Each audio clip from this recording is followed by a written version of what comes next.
Hello everyone, আসসালামু আলাইকুম। বিদেশে আমরা নিজের গাড়ি নিজে ওয়াশ করি, যদি সময় পাই, বন্ধ পাই এটাই। আর যদি সময় না থাকে তাহলে সার্ভিস থেকে ওয়াশ করি।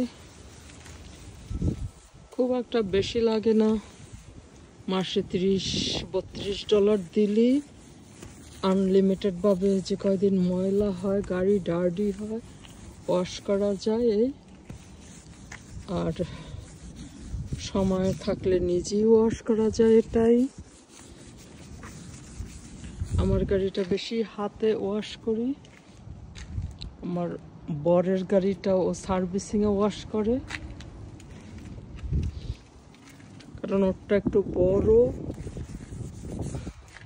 এজন্য।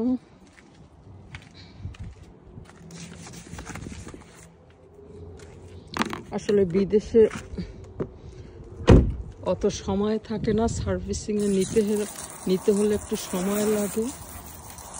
আসলে আমার ওভাবে সময় না, তাই নিজের গাড়ি নিজেই ওয়াশ করি। এই যে অনেক পাতা ডার্টি ভিতরে।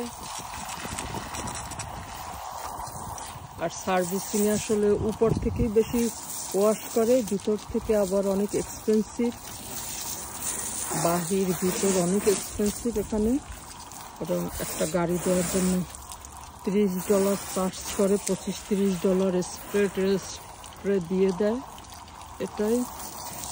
আর নিজের টাইম আছে তাই আমি ওয়াশ করতেছি আমার গাড়ি। আমাদের পার্কিং লট, আমাদের পানি আছে, পার্কিং আছে, এটাই। আর আমার বরের গাড়ি ও নিজে সার্ভিসিংয়ে নিয়ে যায় কাজ থেকে আসার পর, অফিস থেকে আসার পর। আমার ওইভাবে আর টাইম থাকে না, আমারটা আমি ধুই। আসলে নিজের গাড়ি ধোয়ার মধ্যে একটা অন্য রকমের প্রশান্তি আছে, কষ্ট হলেও।